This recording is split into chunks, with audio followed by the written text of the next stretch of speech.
May MCG acres ba talaga si DSR? O ang kayang gawin ni DSR na iutos ay gipitin ang mga may duda na personal? Ang katunayan ginigipit nyo, eto ako, ginipit nyo. After na sabihin ko yung mga duda ko, anong ginawa nyo sa akin? Sige nga, anong ginawa nyo? Pinalayas nyo ko sa tinitirang ko. Totoo yan mga kapatid. Sige, ilabas nyo. Kung may lalabas, makikisuyo po ako kay Brooks. Pinalayas nyo ako, di ba? Kinausap ako ng landlord. Ano sabi sa akin ng landlord? Ayan, yung ano, yung picture, naglilipat ako. Pinaklas ko yung kama ko, yung mga gamit ko. Ano sabi sa akin ng landlord? Brad, turing ko sa inyo, kapatid naman, kayo mag-asawa, kapatid pa rin, turing ko sa inyo. Sabi ng landlord, di ko rin masisi yung landlord na kapatid. Dahil ang sabi niya, Brad, kaya lang, kahit turing ko sa inyo, kapatid, kaya lang, Brad, may instruction sa taas. Pinapaalis na kayo dito sa bahay. Sabi ko, Brad, o sige, kung yan ang ano, aalis na lang ako. During that time, summer yan. Alam nyo yung summer sa Qatar? Napakainit. 50, umabot ng 53. Kung di ako nagkakamali. 49, ganyan, 48, napakainit. Naglipat ako. Nagakot ako ng mga gamit na nakit katawan ko. Halos mapilayan ako. Isang linggo, isang buwan, naipilay ako dito sa paligat. Anong ganti nyo sa mga tanong ng kapatid, sa mga duda ng kapatid? Sige nga, DSR, hinahamon kita. Ayan ba ang MCGI cares nyo? Hinahamon kita, sana makarating sa itong message na to. At least, kasi minessage kita sa Instagram, di ka naman kumibo. Sino ba naman si Mon daw para kay Buyo mo, di ba? Okay lang naman. Baka naman dito, at least, makarating sa'yo. Ito ba ang utos mo? Sige, play mo yan. Ano, yan yung anak ko. Yan yung pinalay. Sige, i-play mo pa. Ano, doon sa umpisa. Para makita nila yung anak ko. Yan, makisuyo lang, Brox. Ha? O, yan yung anak ko. Pinalayas mo yan. Daniel Rason. Yan yung pinalayas mo sa bahay. Nasaan pa isa kong anak? Gusto ko ipakita live eh. Kaya lang naliligo eh. Gusto ko ipakita sa yung bata. Sige, pwede po bang pakiulit? Tapos pakipost yung anak ko. Yan, pakipost nga. O yan o. Daniel Rason. May sinasabi kang vowsy. Ano yung sinasabi di kay ni, ano na, vowsy ba yon? Hindi ko alam tungkol sa vowsy na yan eh. Pero tungkol yata yan sa bata ba o ano. Sige nga, Daniel Rason. Kasama yan sa pinalayas mo. Hindi lang naman ako pinalayas mo eh. Kung ako lang pinalayas mo, okay. Pero kasama ko dalawang anak ko. Pinalayas mo. Yan ba ang MCG Aircraft nyo? Sa mga tiktik sa YouTube. Or ako, tiktik na nagsasalita. Makinig kayo, kayong mga legit.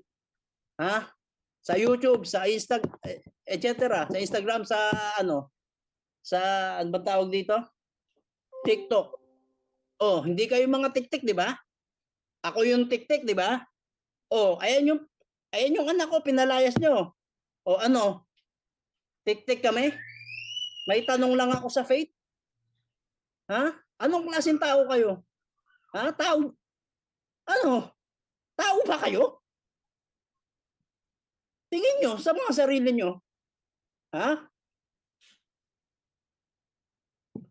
Yung hayop, yung manok,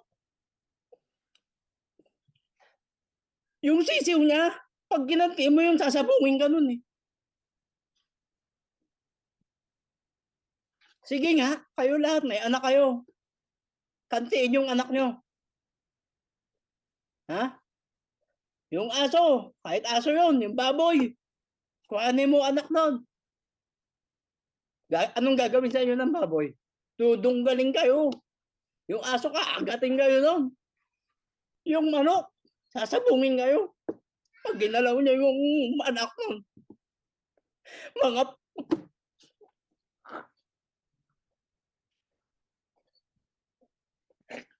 mambalataya ako dyan sa iglesia na yan.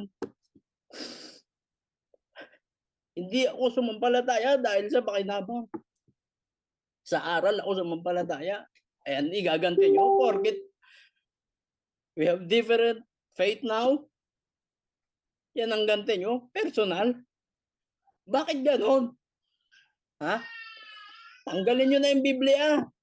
Tanggalin nyo na yung aral. Pag-uusap tao na lang. We are all human being. Bakit nyo idadama yung anak ko?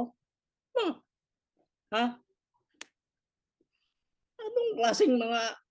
Tapos kayo ang legit? Kayo ang hindi kolorong, yung iba kolorong? Nasa na charity works dyan? Yan ba ang MCGI cares nyo? Sige nga, sagutin mo, Daniel Rason. Aantayin ko ang sagot mo. Sumagot ka sa mga paksa mo. Sige, sagutin mo. Aantayin ko. Ano? Sagutin mo ngayon na yan ang MCGI cares nyo.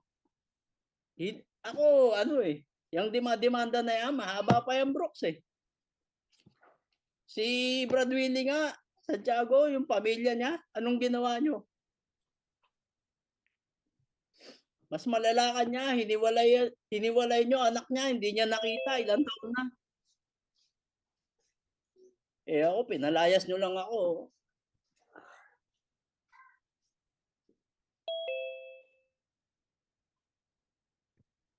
Grabe kayo, tapos mapangalandakan nyo sa buong mundo. Mga kapatid, magising kayo. Paimbabaw lang yan, yung AVP na nakikita nyo. Kala nyo, napakabanal nyo. Hindi nyo alam ang galaw ng pamunuan nyo, mga kapatid, sa MCGI. Alam nyo ba ang mga galaw ng KNP? Ang instruction ni Daniel Rason? Sabi niya di ba, may ebidensya po ba tayo ng Brooks? Sabi niya, wag niyong aanoy ng KNP. I take full responsibility. May ganun ba tayong reference? Ewan ko kung totoo yun. Pero I assume na dapat ganun talaga dahil ikaw ang leader. You take full responsibility lahat ng ginagawa ng KNP mo. Sige, ikaw Resty Reyes. Pakikita nga po ulit ng anak ko. Makikisuyo po, Brooks. Oh, yan, no? Oh, pinalayas mo yan, Resty Reyes. Yang anak ko. Baby lang yan, 1 year old, 1.5. Ayan yung pinalayas mo sa bahay. Naghanap ako ng bahay, ang nalipatan kong bahay. Nalaglag pa yung cabinet. Yung asawa ko nalaglagan pa. Dahil tumira kami sa rooftop. Inakyat ko lahat ng gamit ko from ground to ilang floor ba yun? Second floor. Sa hagdan na spiral. Rep, washing machine, mga damit. Ang hirap. Tas sa rooftop nung umuulan din sa loob ng bahay namin. Yung nalipatan ko. Dahil pinalayas mo ko. Umuulan, baha sa loob ng bahay namin. Hindi lang yun, may mga daga pa. Pinasok kami ng daga. Yung lumipat ako. Dahil nagmamadali akong lumipat. Resty Reyes, may puso ka ba? Daniel Rason, kayo ba yung mabuti? Ganyan ba ang puso nyo? Sagutin nyo ngayon yan. Hindi ko sagutin nyo to. Ngayon lumabas ako. Ngayon, gipitin nyo ako sa trabaho. Sige, ituloy nyo. Hinahamon ko kayo. Okay lang sa akin, makulong ako. May loan ako dito. Pag nawalan akong trabaho, kulong ako. Okay lang. Sige, go! Ito yung honor na gusto ko sa pagsasabi ng totoo. Ayoko nang magtago, kaya mukha ko, sige, sa mga naghahamon. Di ba sinabi mo, Daniel Rason, walang muka. Eto may muka, sagutin mo ngayon. Di ba? Sabi ng iba, magpatawad. Okay lang magpatawad kung personal. Kung ikaw, Daniel Rason, personal, nangutang ka sa akin, hindi mo nabayaran, okay lang naman eh. Pero as organization, as religious organization, magmumove ka ng ganito laban sa akin. Iba na yun. Hindi ko alam kung dapat patawarin yun. Patawarin ako ng Diyos. Pero nagpapatawad din naman ako. Pero sa ganitong pagkakataon, for the sake of the people na nadadaya nyo, na pinapakita nyo na mabuti kayo, na kolorum yung iba, kayo legit, invalid yung iba. Brad DK, ano lang naman, emotion, kasi iba yung nakikita mo yung anak mo na Ganun ang human tao tayo eh. Iba tayo sa robot. May human tayo, factor. Kahit hayop may factor ng Ewan ko kung anong factor yun sa hayop. Animal factor ng pagkaawa sa anak niya kung iaapihin. Yun lang sa akin, mga kapatid. Sa akin naman, lahat may kalayaan ng faith.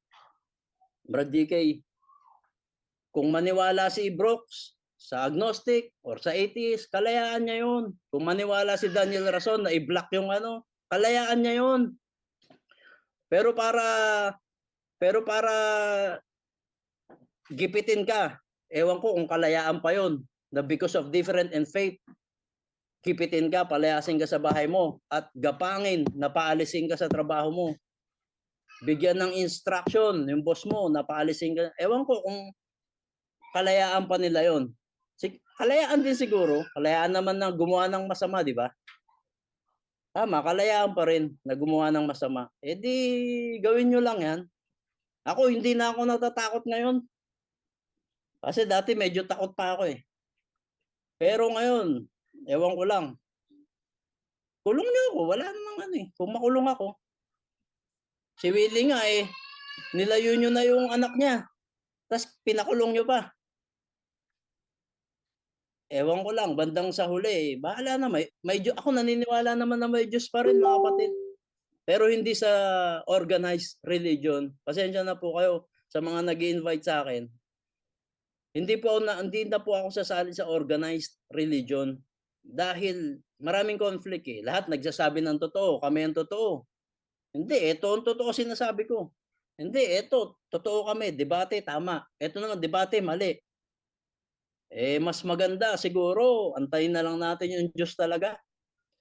At pagharap ko sa Diyos, sasabihin ko sa Diyos, Panginoon, nalito na ako eh. Lahat sila nagsasabi, totoo eh. Etong atheist, sabi, walang Diyos. Etong agnostic, may Diyos, pero hindi na naniwala sa religion. Nakakalito na, ang dami na. Bilyon tao sa mundo. Panginoon, patawarin mo ako. Nalito na talaga ako sa isip ko, sa puso ko. Hindi ko na alam kung sino ba talaga nagsasabi diyan na totoo. Yun na lang mga kapatid sa masasabi ko, Brad DK. Ang masasabi ko, kung sakaling humarap man ako sa Diyos, sabihin ko, Panginoon, nakakalito na talaga eh. Sasabihin ng MCGI, sila lang legit. Charity works ng iba, mali. Paano Panginoon yun sa India? Ang dami nilang pinapakain. Araw-araw, 100,000. Mga Buddhist yung Panginoon. Hindi po ba legit yung Panginoon?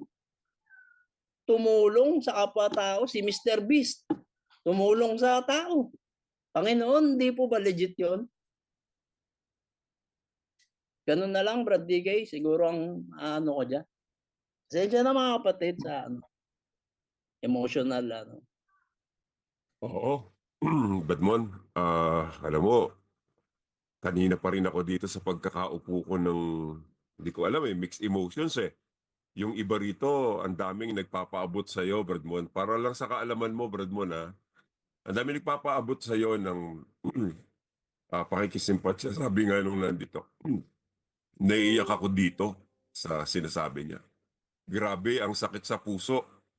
Imagine your child going through those things dahil lang sa iglesia na pakunwari. Sabi ni Zerin, manggigipit ng kapwa, nadadamay pa ang bata sa ginawa nila. Ayan, nakakasad, nakakaiyak. Pag ako, kapatid ni Bradmon, sasabayan ko ng layas yung demonyong MCGA na yan.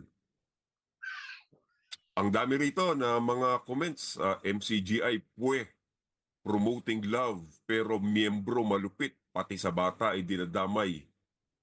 Ayan. Kung mababasa mo lang itong mga messages sa'yo, we feel you, Bradmon, isang mahigpit na yakap. Bradmon, sabi ni Sergeant Pepper, sabi ni Jumper, ang sakit sa dibdib. Paano nyo naatim na tratuhin na ganyan ang isang tao? Ayan. May anak na nag-donate ng kidney, nakakapunyeta talaga. Woo! Nakakaiyak, sabi niya. Big hug, ayan. Lalo na nakaka-heartbroke. Sabi naman dito ni Heart. Ang dami hindi ko na masubaybayan yung mga nagko-comment sa YouTube channel. Bradmon, kaisa mo kami. Alam mo, tinitingnan kita, hindi mapigil na pumatak ng luha sa mga mata ko. Pero that's the kind of religion that we had. Sabi mo nga, sagutin nyo, yan ba ang MCGI cares nyo? Paka-unfair nyo? Paka-unfair nyo sa tao? Nagkaroon lang siya ng doubt. Yun lang naman. It all started from there. Doon lang naman nag-start KDR, KNP. Doon lang nag-start. May bumangong tanong. Hindi niya rin kasalanan dahil hindi yan yung dati niyang nakikita. Dati nasasagot ang issue, dati both sides napapakinggan, and then na-realize niya ba't ngayon nagbago na sistema. Wala lang live, tapos sasagutin niyo pa na hindi na ang lundo ng kaligtasan is a live na consultation. Napansin niya lang naman yung pagbabago eh. Kasalanan niya ba yon kung napansin niyang may nagbago?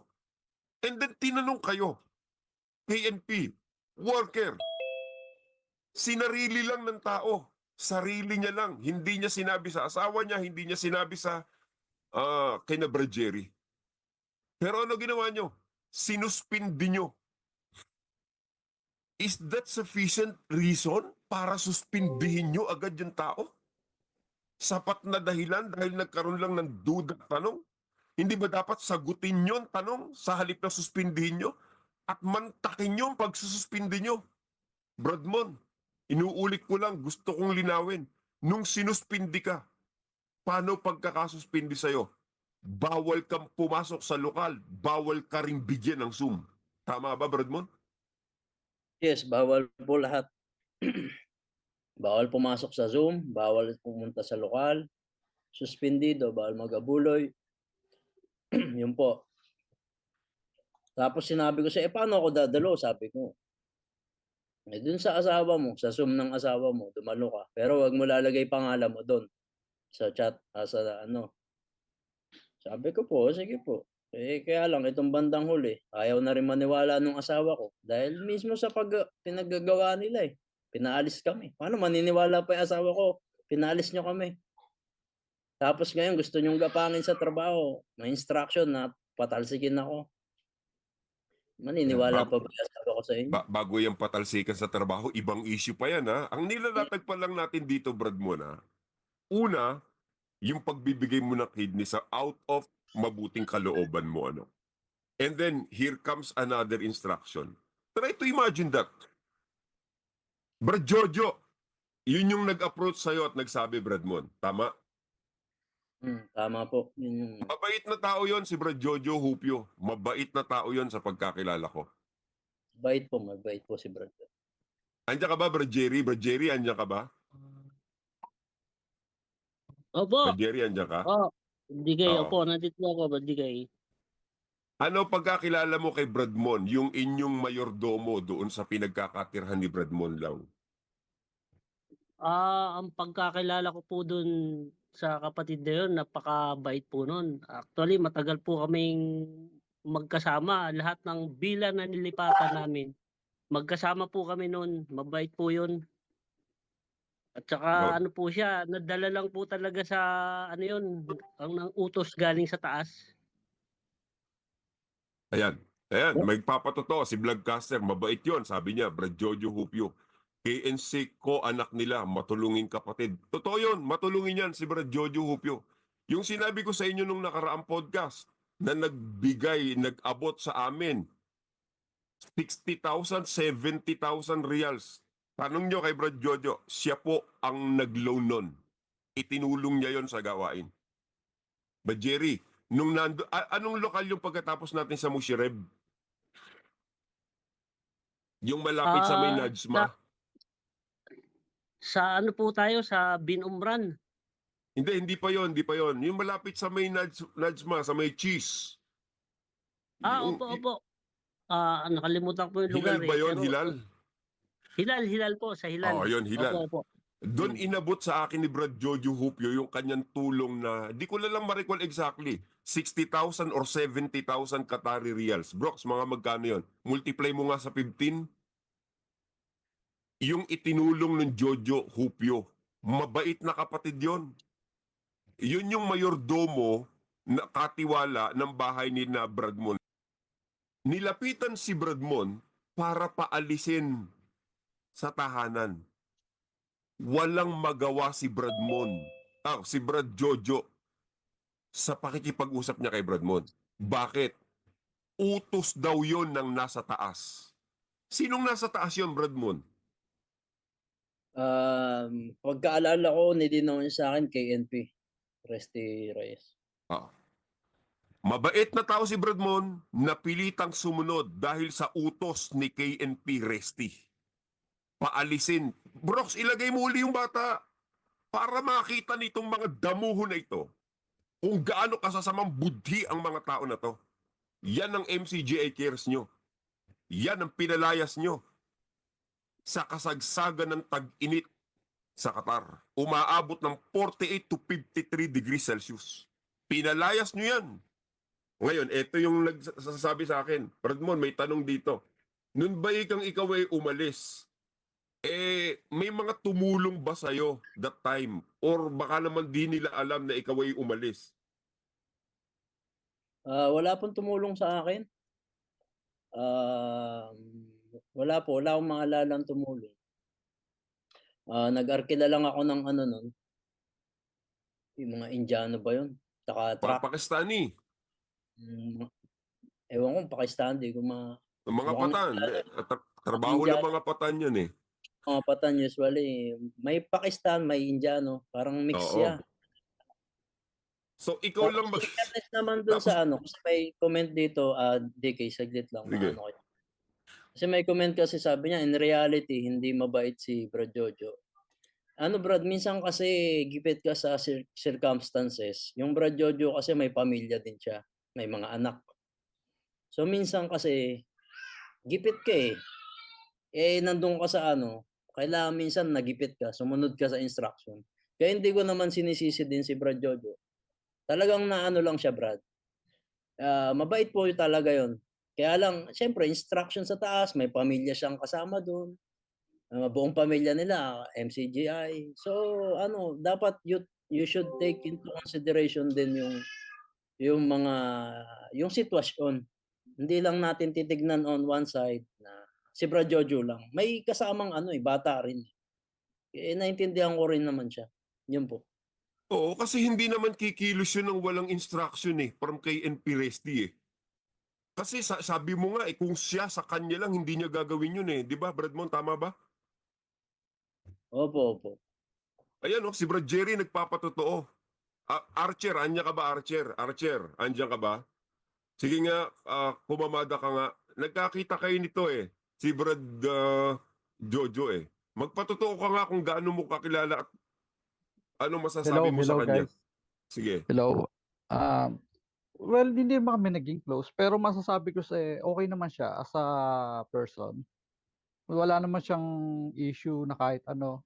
Pero wala rin akong idea na tumutulong pala siya. Pero bilang tao, okay naman siya para sa akin. Yun Oo, nga lang. nakasama rin namin kasi si Archer.